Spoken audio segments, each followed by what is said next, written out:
Doa selesai. Sekarang ibu mau nanya, di sini siapa temennya yang gak masuk hari ini? Boleh. Kenapa belum gak masuk? Ada urusan keluarga. Nggak tahu. Ada meninggal ibu. Oh, hari meninggal. Orang tuanya apa? Saudaranya. Semoga amal ibadah keluarga yang meninggal diterima di sisi Allah. Amin. Nah, anak-anak, pada hari ini kita akan belajar mengenai makna sila-sila Pancasila di masyarakat. Jadi, tujuan pembelajaran kita pada hari ini adalah dapat menentukan dan mengenal makna sila-sila Pancasila dalam kehidupan sehari-hari di lingkungan masyarakat, dan juga diharapkan dapat menunjukkan dan mempraktikannya dalam kehidupan sehari-hari. Anak-anak, kalian tahu nggak apa contoh dari perilaku sila kedua di sekolah? Pertama apa? Ketuhanan yang Maha Esa. Kedua, nah, kira-kira apa sih contoh dari sila kedua di lingkungan sekolah? Kemanusiaan yang adil dan beradab. Menghormati orang tua, guru, dan teman sebaya. Jadi ibu akan menjelaskan bagian-bagian dari lambang negara Indonesia, yaitu Garuda. Garuda merupakan simbol kekuatan dan kejayaan. Warna emas melambangkan keagungan dan kejayaan bangsa. Jumlah bulu pada Garuda bukan sekedar hiasan, tetapi memiliki makna yang sangat penting dalam berkaitan dengan kemerdekaan Indonesia. Bulu pada setiap sayap Garuda adalah 17 helai yang mengartikan tanggal kemerdekaan Indonesia. Bulu pada ekor 8 helai yang melambangkan bulan kemerdekaan Indonesia, yaitu bulan Agustus. Dan 19 bulu pada pangkal ekor dan 45 helai bulu di leher melambangkan tahun kemerdekaan 1945. Kepala Garuda menoleh ke kanan, berarti bangsa Indonesia selalu memilih jalan kebaikan. Sayap yang terbentang melambangkan dinamika dan semangat untuk menjunjung tinggi nama baik bangsa.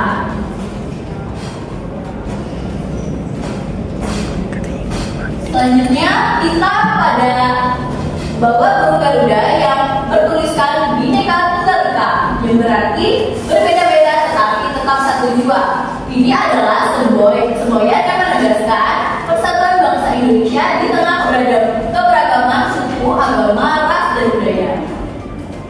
Makna dari setiap sila-sila Pancasila. Yang pertama, ketuhanan yang Maha Esa, yang memiliki makna bangsa Indonesia mengakui dan percaya kepada Tuhan yang Maha Esa. Setiap orang diberikan kebebasan untuk menjalankan ibadah sesuai dengan agama dan kepercayaan masing-masing, dan dapat menjaga sikap saling menghormati antara umat beragama. Selanjutnya, sila kedua, kemanusiaan yang adil dan beradab. Yang pertama, mengakui dan memperlakukan setiap manusia sesuai dengan hak dan martabatnya sebagai makhluk Tuhan. Yang kedua, mengembangkan sikap saling mencintai, empati, dan menolong terhadap manusia yang sedang mengalami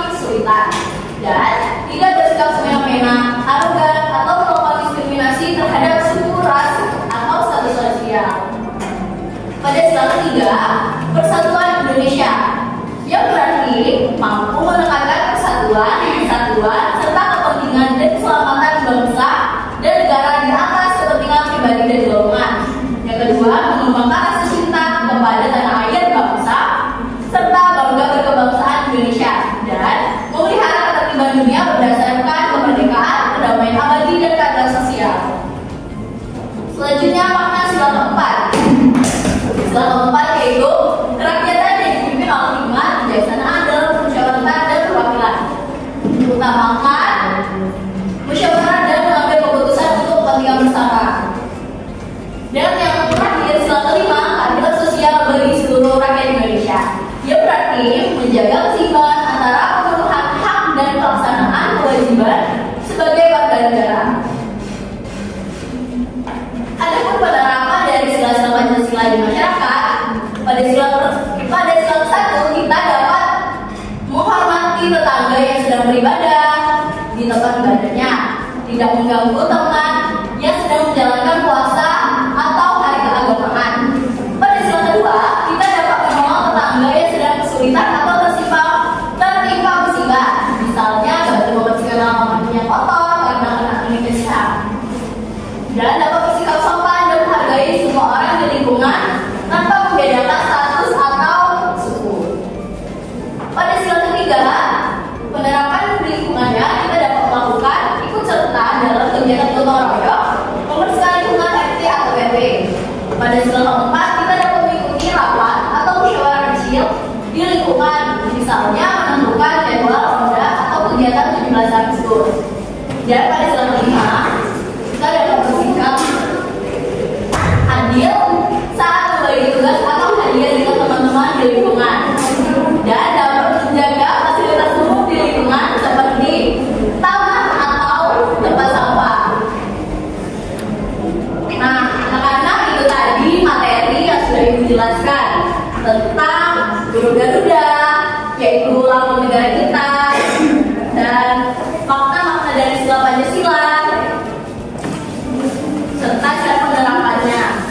Di sini Ibu memiliki box, smart box. Jadi Ibu mau membagi kelompok dulu di 4 kelompok, di depan 1, 2, 3, 4, 5 orang, di belakang 5 orang, sebelah kanan Ibu 5 orang, dan di belakang lagi 5 orang. Boleh? Boleh. Jadi tempat duduknya di sesuai kelompok ya.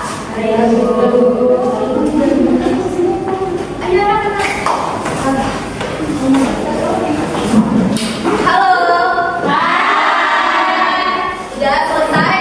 Sudah pindah ke tempat duduknya masing-masing? Sudah sesuai kelompok ya? Nah, di sini Ibu ada smart box. Boleh perwakilan dari kelompoknya maju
kalian dikerjakan, nanti kalian boleh mepresentasikannya di depan kelas.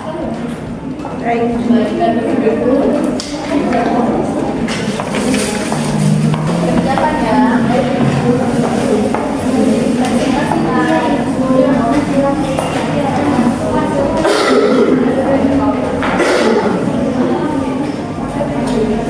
Karena bila kesulitan boleh tanya sama ibu ya.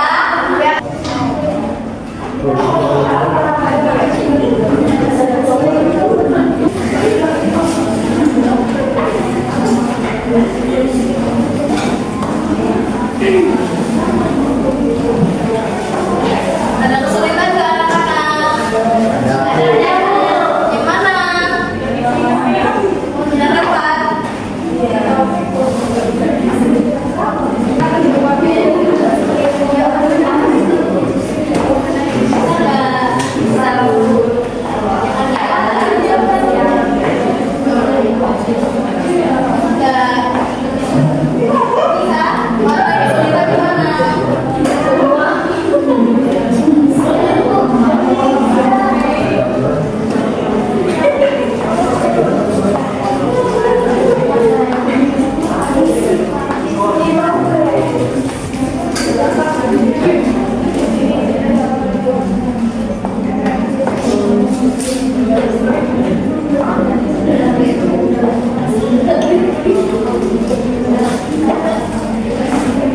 Nanti kalau ada yang sudah selesai kasih tahu ibu ya. Ya, boleh.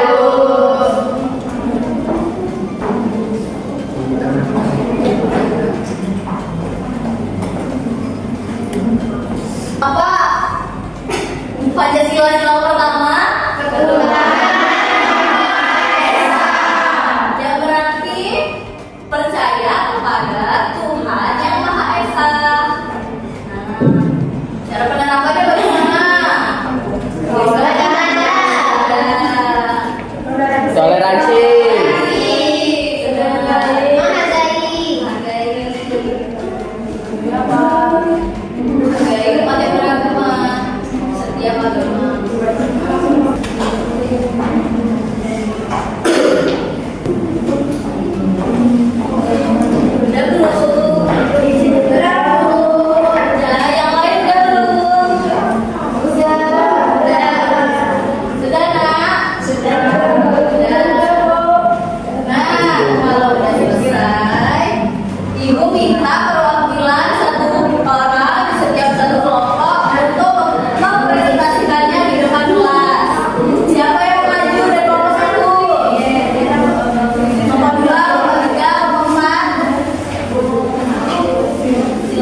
cinta akan produk lokal yang ada dalam negeri.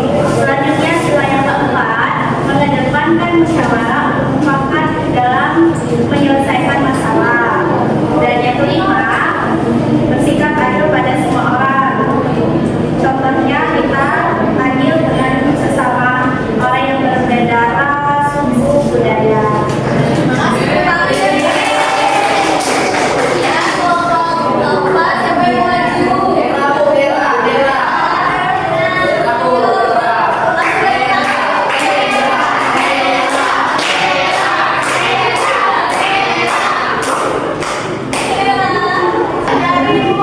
Nanti saya kayak pengumuman. Iya, bisa.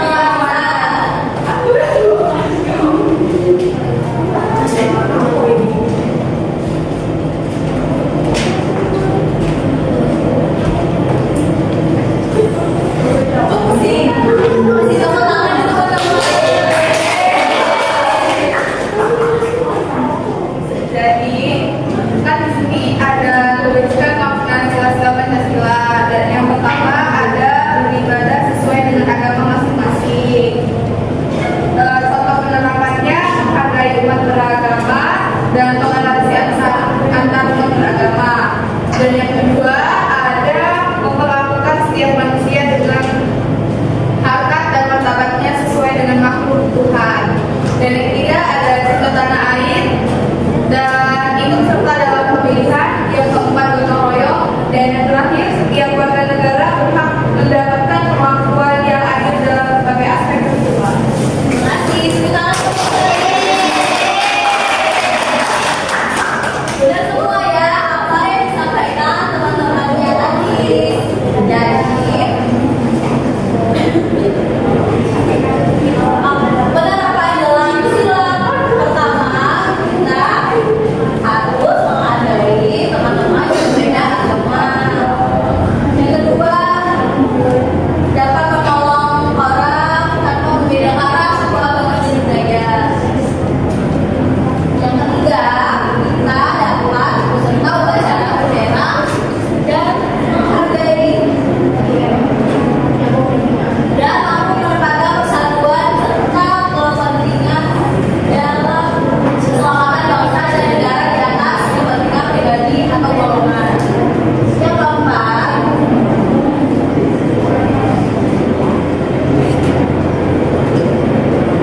kita dapat mengutamakan musyawarah dalam mengambil keputusan untuk kepentingan bersama. Dan yang kelima, dapat mengembangkan perbuatan yang lembut dengan semangat kekeluargaan, saling membantu dan gotong royong di lingkungan. Nah, dengan ini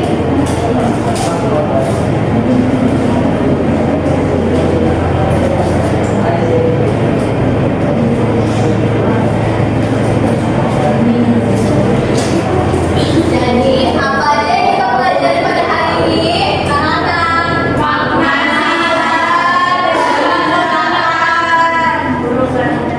dan udah makna dan harapannya.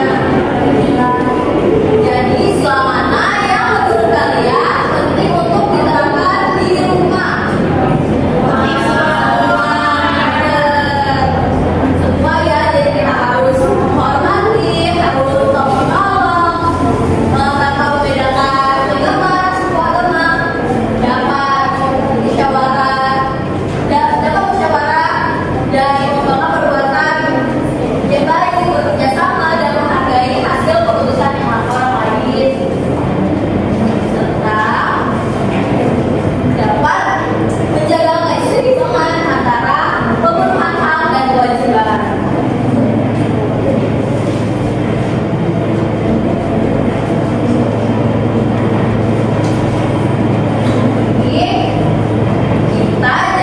Jadi anak-anak, jadilah pribadi yang selalu bersyukur.